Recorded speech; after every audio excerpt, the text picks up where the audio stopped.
গত সময় এমনও হয়েছে যে একযোগে সিএসআর এর ভাষণ আমরা সমস্ত টেলিভিশন করেছি, আপনাদের প্রতি কৃতজ্ঞতা।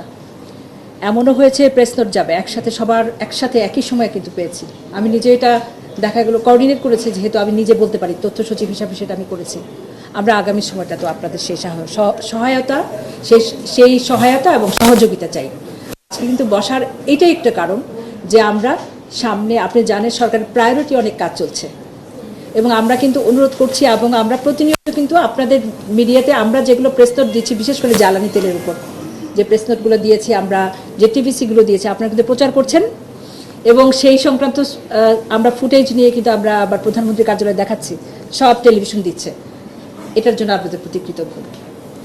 এবং আরও যে ফ্যামিলি কার্ড, সরকারের কৃষক ঋণ মৌকুফ সহ সরকারের যে প্রায়োরিটি কাজগুলা, খাল খনন, অত্যধিক গুরুত্ব দিয়ে আপনারা সেগুলো প্রচার করছেন, এটার জন্য আপনাদের প্রতি কৃতজ্ঞ। এবং সামনে সরকার সবগুলো যে কাজগুলো শুধুমাত্র বিটিভি না, আপনারা আমাদের বন্ধু হয়ে সহযোগী হয়ে যেভাবে কাজ করছেন, আমরা চাই যে আপনাদের সামনের দিনগুলোতেও আমাদেরকে এইভাবে সহযোগিতা করেন। আমরা জানি যে প্রত্যেকটা প্রতিষ্ঠানের সিএসআর বলে একটা জায়গা আছে যেখানে আমরা কাজ করে থাকি, চ্যারিটি করে থাকি। একই সাথে আমরা যেহেতু একই মন্ত্রণালয়ভুক্ত, একই পরিবারভুক্ত, সেক্ষেত্রে আমাদের বিভিন্ন রকম আমাদের আবদার থাকে আপনাদের প্রতি। এই আবদারটা অনেক সময় দেখা যায় যে মনে হয় যে আপনাদের প্রাইম টাইমেও আমরা করে ফেলি। আমরা কিছুটা দেখা যায় যে অসহিষ্ণু হয়ে উঠি যে এই সময় দিতে হবে। তো এই আবদারগুলো আপনাদের কাছে আমাদের থাকতে থাকবে, কারণ আপনারা আমাদের স্বজনদের কাছে কিন্তু এই আবদারগুলো করা যায়। তো সেক্ষেত্রে আমি আজকে অল্প সময় মেসেজ বিনিময়, যে আমাদের নিয়ম নীতিমালা থাকে কঠোরভাবে যে হ্যাঁ এটা করা হবে, ওইটা করতে হবে, না হলে বাতিল, ওইটা করতে হবে, না হয় বাতিল। কিন্তু তথ্য মন্ত্রণালয় একই পরিবারভুক্ত হয়। আমরা মনে করি আপনারা আমাদের সহযোদ্ধা, সহকর্মী, এবং আপনারা অতীতে যেভাবে আমাদের সহযোগিতা করে আসছেন, বিশেষ করে আমি গত 17 মাসের কথা বলতে পারি, এই সময়টায় আমি বলবো যে আমরা একটা পরিবার হয়ে কাজ করেছি। আমরা চাই সামনের দিনগুলোতে পরিবার হয়ে একদম পরিবারের মতো করে কাজ করতে। ধন্যবাদ।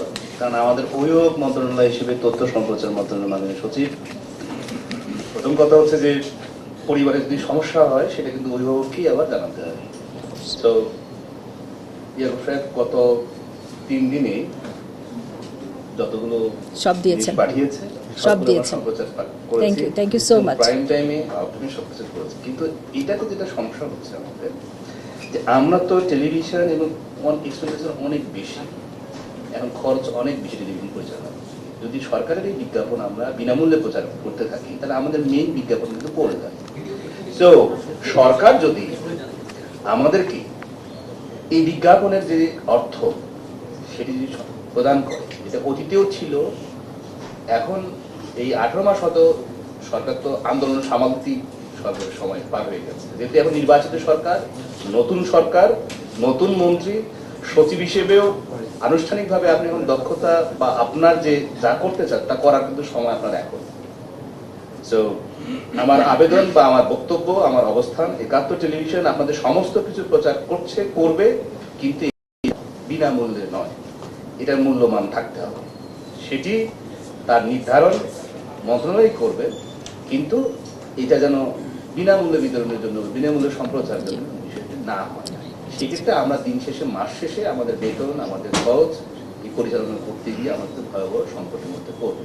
একই রকমভাবে আপনাকে অবগত করতে চাই যে 71 টেলিভিশন 5 তারিখের পর আমাদের যে সম্পাদকীয় নীতি আমরা পরিবর্তিত পরিস্থিতিতে আমরা সব দিক থেকে, বিশেষ করে অপতথ্যের বিরুদ্ধে, আমরা ফেক নিউজ স্ক্যানার থেকে শুরু করে আমাদের সমস্ত জায়গায়, সংবাদের জায়গায় আজ পর্যন্ত আমাদের টেলিভিশনে কোনো ডিসইনফরমেশন, মিস ইনফরমেশন সংবাদে, এবং একই রকমভাবে অন্য টেলিভিশনের যে লোগো বা পতাকা ব্যবহার করে যা করা হচ্ছে সেটার বিরুদ্ধে আমরা শুরু থেকে আছি, এবং এই অভিযান, এই আমাদের সংগ্রাম এটা চলবে, এটা আপনাকে আশ্বস্ত করতে পারি।